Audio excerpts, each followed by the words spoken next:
നമസ്കാരം. മലയാളി വാർത്തയിലേക്ക് സ്വാഗതം. കട്ടപ്പന ഇരട്ടക്കൊലപാതകത്തിലെ പ്രതികളായ വിഷ്ണുവിനെയും കുടുംബത്തെയും മുൻപരിചയമില്ലെന്ന് നിതീഷും വിഷ്ണുവും താമസിച്ച വീടിന്റെ ഉടമസ്ഥൻ. പേരുകൾ മാറ്റിപ്പറഞ്ഞാണ് പ്രതികൾ വീടെടുത്തത്.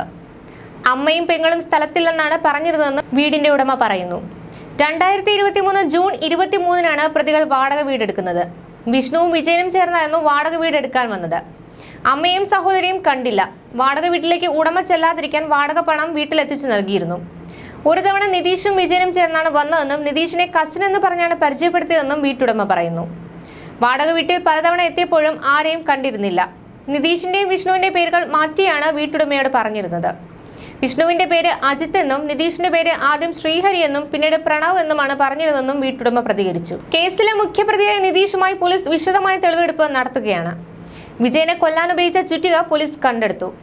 വീടിനകത്ത് ചാക്കുകെട്ടുകൾ പോലെ എന്തൊക്കെയോ കണ്ടെന്നും വീടിനുള്ളിൽ ചെറിയ കുഴിയെടുത്ത് സിമന്റ് തേച്ചിട്ടുണ്ടെന്നും പഞ്ചായത്ത് അംഗം രമ മനോഹരൻ വെളിപ്പെടുത്തി.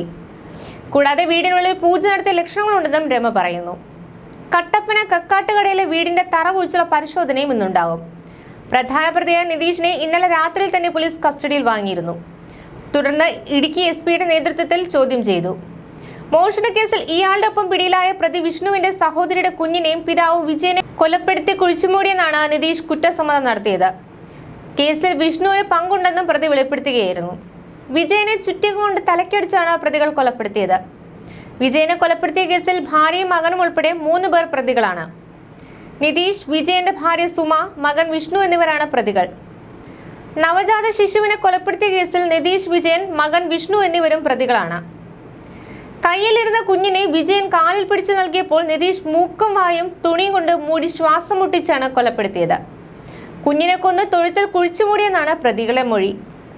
രഹസ്യബന്ധത്തിലുണ്ടായ കുഞ്ഞാണെന്ന് അറിഞ്ഞാലുണ്ടാകുന്ന നാണക്കേട് ഭയന്നാണ് കൊലയ്ക്ക് പിന്നിലെന്ന് FIR-ൽ പറയുന്നു. പ്രതികൾക്കെതിരെ കൊലപാതകം, തെളിവ് നശിപ്പിക്കൽ, സംഘം ചേർന്നുള്ള കുറ്റകൃത്യം എന്നീ വകുപ്പുകളാണ് ചുമത്തിയിരിക്കുന്നത്. വിജയനെ കൊലപ്പെടുത്തി കുഴിച്ചുമൂടിയിരിക്കുന്നത് കക്കാട്ടുകടയിലെ വീടിനുള്ളിലാണെന്ന നിതീഷിന്റെ മൊഴിയുടെ അടിസ്ഥാനത്തിലാണ് ഇന്ന് വീടിന്റെ തറ കുഴിച്ച് പരിശോധിക്കുന്നത്. വിജയന്റെ മൃതദേഹം പുറത്തെടുക്കാനുള്ള നടപടികൾ തുടങ്ങി. വിജയന്റെ മകളും കൊല്ലപ്പെട്ട കുട്ടിയുടെ അമ്മയുമായ യുവതിയുടെ കൈക്കുള്ള ചെറിയ ബുദ്ധിമുട്ട് പരിഹരിച്ചു കൊടുക്കാമെന്ന് പറഞ്ഞാണ് നിതീഷ് വീട്ടിൽ ആദ്യമായി എത്തുന്നത്. അധികം താമസിക്കാതെ കുടുംബത്തിന്റെ വിശ്വസ്തനായി മാറി. നിതീഷ് പറയുന്നതിനപ്പുറം അവിടെ ഒന്നും നടക്കില്ലെന്ന സ്ഥിതിയായി. ആരും എതിരഭിപ്രായം പറഞ്ഞില്ല. കുടുംബത്തിലെ അംഗങ്ങൾ എങ്ങനെ ജീവിക്കണമെന്ന് പോലും നിതീഷാണ് തീരുമാനിച്ചിരുന്നത്. വീട്ടുകാരിൽ നിന്നും നാട്ടുകാരിൽ നിന്നും അകലം പാലിക്കണമെന്നായിരുന്നു നിതീഷിന്റെ പ്രധാന നിർദ്ദേശം. വിജയന്റെ മകൾക്ക് അമാനുഷിക ശക്തിയുണ്ടെന്നും ആൾക്കാരുമായി കൂടുതൽ ഇടപഴകിയാൽ അത് ക്ഷയിച്ചു പോകുമെന്നുമാണ് ഇയാൾ വിശ്വസിപ്പിച്ചത്. താമസിച്ചിരുന്ന വീടും പറമ്പും വൻ തുകയ്ക്ക് വിറ്റ് കുടുംബം വാടക വീട്ടിലേക്ക് മാറാൻ കാരണമായതും ഇയാളുടെ വാക്കുകളായിരുന്നു. ന്യൂസ് ഡെസ്ക്, മലയാളി വാർത്ത.